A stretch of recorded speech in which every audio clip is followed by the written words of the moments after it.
class kami ni Ace in between. Tapos naman ko sa iya, kung mag-introduce sa inyo tomorrow, kumanda dyan ka sa kuha, nakabalos na ko sa inyong pagpapupray sa ako. Napatugyan na ka.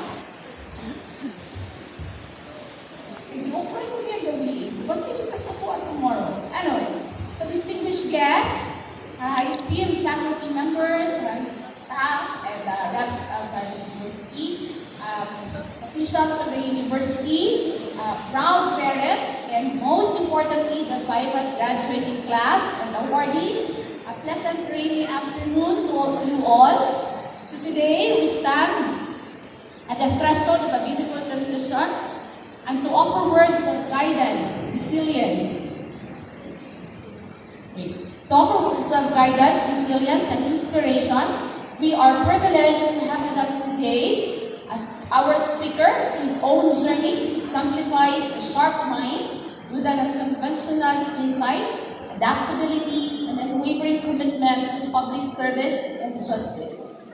Our guest speaker began his foundations at John Bosco College, followed by his secondary education at the highly prestigious Philippine Science High School, Southern Mindanao campus. He then pursued his higher education at the University of the Philippines, Mindanao in 2004, where he earned his Bachelor of Science in Biology, major in Ecology. Sabi niyo ba ang year? Okay.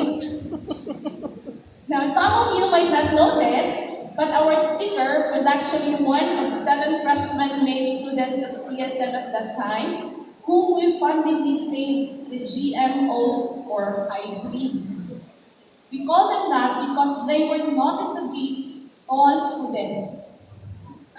But beyond his stature, his college years offer a beautiful lesson in finding your own pace.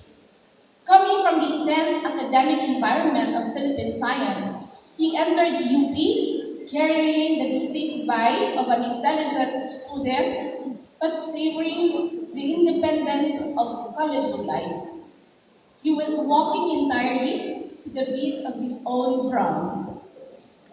As a student, I remember him sitting in the back row most of the time, carrying the unmistakable look of someone who might doze off during long lectures. But mind you, I never caught him sleeping in class. Instead, he would offer remarkably insightful answers when called upon, breeze through exams, and provide essay answers that were right on target. Magaling kasi siyang sulat. He was my student in several classes, but he was not my advisee. I actually remember turning him and a classmate of his down when they asked to transfer to me after their original thesis advisor sadly passed away. Nung lumapit siya, sabi ko sa kanya, sa nung classmate niya, "Dong, dili ko sa imo dong, naghanap ayaw mo og napahanan dong. Besides, wala na ko ka na maisip, may pagtrabaho sa imo, kay surgeon na lang ka." So because he chose to experience his college journey on his own terms, he had an extended stay in the university. Yet, destiny is a funny way of bringing true capability back to the spotlight when his graduation day finally arrived. The stand-up committee during that time did something completely unexpected. They asked him to give the response message on behalf of the graduating class. It was a choice that amazed everyone because typically that honor goes to the traditional straight A student. But even then, the dean and the committee recognized that there was something uniquely profound about his voice, his sharp mind, and his unconventional journey. That unique spark truly caught fire when he transitioned into law. He earned his Juris Doctor degree from St. Mary's College of Tagum Incorporated and successfully conquered the Philippine Bar examination. After a period in private practice here in Davao City, his legal acumen led him to the public sector, where he currently serves as the Assistant Chief Regional Lawyer of the Legal and Prosecution Unit for the Philippine Drug Enforcement Agency, Regional Office 11.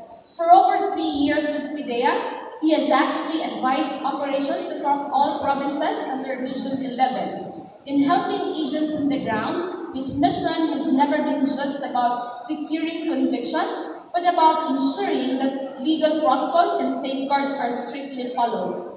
He is a staunch advocate for conducting just and humane operations, proving that the fight against the drug menace can be fought with absolute integrity. Yes, despite his heavy mantle of responsibility, he describes himself with profound humility as just a simple lawyer for the agency and a dedicated public servant. Our speaker's journey from the back row of a lecture hall to the graduation podium to defending the legal systems of our country truly is a powerful reminder that success is not about how flawlessly you started, but how purposefully you step up when life calls your name. So to inspire us this afternoon, ladies and gentlemen, graduates and honorees, without further ado, let us all welcome with a resounding round of applause our guest speaker, Attorney Christian Weller P. Sipo.